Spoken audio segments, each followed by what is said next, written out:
Hey guys, Icy Cat here. Do you use a shotgun a lot? Me too. Let's find out some more about how these things work up next.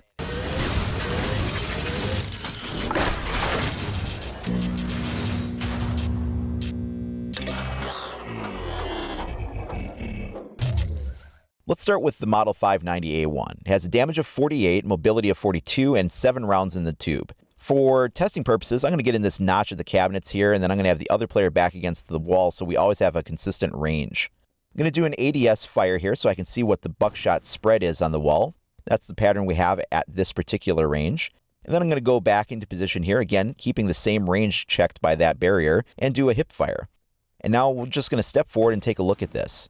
You'll notice that we have a different spread depending on whether we're aiming or whether we're hip firing.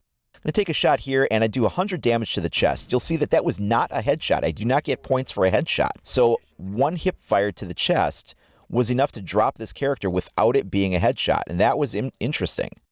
Trying on the reverse side here, I got 97 damage coming at me the same way with the 590A1. Pretty powerful stuff. So what we decided to do for testing purposes was keep the shot centered on the foot. Doing so against a heavily armored character, in this case, we're going to get 38 damage. And aiming down the sights with a red dot, we're going to get 37 damage. In the reverse here, we got 99. Again, I don't know where that random one comes in. It wasn't a headshot. Let's do some testing here, and aiming down the sights with a red dot, we have this cluster pattern. And hip firing, we get this one here. You can definitely see a change. And let's demonstrate that some more. Between hip firing and ADSing, we have a different pattern here. The one on the right is hip fire. This one is the ADS pattern. It doesn't make a whole lot of sense why your cluster of buckshot would get tighter when you aim down the sight. There's no real reason that that should happen, and yet it does. We have a more concentrated cluster of fire if you aim down the sight. Let's test this at a further range. Let's back way up, and we'll aim down the sights at the top, and then hip fire at the bottom and check out what happens. As we step forward, you can see at the top we have a wide pattern. That's pretty big, but when we look at the bottom, that's not even a pattern at all. It's hardly there. Here I'm doing it while I'm moving so we can get some motion integrated into this as well. And then we're going to ADS as we look at the top section. This particular gun has the foregrip on it, so I was seeing and testing what it would do for stability here. And I did have the laser on it for the hip fire. Again, the same thing presents itself. Tighter ADS pattern, looser hip fire pattern. This is going to affect your damage to a certain degree. In that you have more concentrated pellets in a smaller area, and it will sometimes affect things like penetration, as you can see here. I didn't get any closer, and yet my penetration was higher. Now let's test some things with the drift on the crosshair. You see there's no drift as I change stances. Going from standing to prone to crouching doesn't change it at all. When I'm moving, I change it, but when I'm crawling, there's barely any crosshair drift. As I move here, you can see there's a little drift as I crouch, even more drift as I walk. But when I get down on the floor and crawl, there's barely any crosshair drift. I have almost no penalty for moving and shooting while crawling.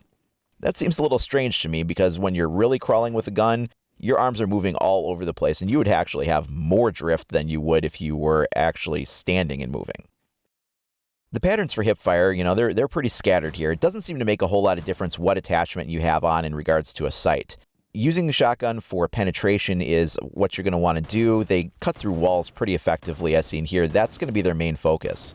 Here, let's test an ADS versus a hip fire. I mean, at this range, you're going to punch a hole through the wall pretty consistently. There's very slight difference just due to the concentration of pellets. If you ADS, you might get a little bit better punch through. Shotguns also have a special property versus trapdoors. You can actually take 3 shots with a shotgun and it will open the trapdoor up. You cannot do that with any other firearm. You can't melee bash it, you can't hit it with a pistol or anything. Only a shotgun can do 3 hits to open it up. Let's take a look now at the SG-CQB. You can see here we have a damage of 53, mobility 42, and capacity of 7. But where's the graph? The vector graph that shows you what's going on for the spread and the ranges and the things like that, it's missing. It's not on this gun, even though it was on the M590A1. So let's test this. We've got the laser on here, and we also have the vertical foregrip. And we're just going to test our patterns, and we're noticing the same thing. We have a slightly different pattern, but it's not that different with this gun. We're getting pretty consistent damage as we test on the floor here, shooting at the feet. I decided to have a little bit of fun and try to see what range does. So I back up as far as possible. And in this case, I am able to, this character has 36 health remaining, And when I take a shot at this range, I am not expecting this, but I got a kill. That finished him off and did very similar damage to what I would have gotten if I was standing further forward. I was very surprised by that finding. And this is with a hip fire. I'm not aiming to reduce my cluster. Now we'll take a look at the M1014. And as we step closer here, we'll see kind of predictable damage results as we've been seeing so far. 33 damage. You know, the 30s to 40s seem to be a pretty typical range if you're getting just a hit on a limb. This doesn't seem to change a whole lot across most of the shotguns. Doing the reverse here, now when we come up, this particular shot, he was aiming at my thigh, and it did 73 damage. It was pretty intense.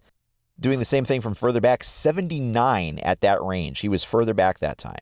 Next up is the SG-12. This is the semi-automatic shotgun. You don't have to worry about pump action on this. It does 50 damage and a capacity of 8. One interesting thing here, look at the vector graph in the corner. As I switch between foregrip and no foregrip, look at what those stats are doing on that graph. What does that even mean? I have no idea what those stats are really trying to tell me. They almost seem to be like non-relevant at all.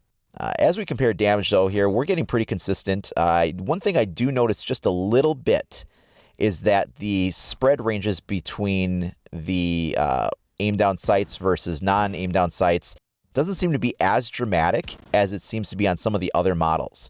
Not sure why that is exactly. I mean, we do of course see some tightening, but it's just not as dramatic as the other models tended to be, and I don't know why that is. Now let's take a look at the M870. It has a damage of 60 and a capacity of 7, but again, where's the graph? This is all over the place with what we're seeing as far as, you know, whether a gun has a graph or doesn't have a graph. What does the stats mean on the graph? Some of the damage values seem a little weird too. This particular shotgun, we're seeing 45 damage on a foot hit, and then aiming down the sights, we're going to get 56. That makes the M870 a 2-hit shotgun for taking a character out with full health, and that was pretty impressive. Doing the reverse here, we've got 45, and then for the second shot, we'll take 46, consistently higher damage, and that's good. So the key takeaway from my testing with the shotguns is that foregrips do help, as do laser sights with hip fire, if you want to risk being seen with them. If you're worried about any crosshair drift, crawling around on the floor is going to give you very minimal drift. The other thing is that when you ADS with a shotgun, you will do more concentrated damage. It doesn't make sense. That shouldn't function that way, and yet it does. Well, thanks for watching, everybody. If you want to check out more of the Rainbow Six Siege in-depth videos, be sure to like and subscribe for more content. Thanks for watching, everybody. We'll see you next time.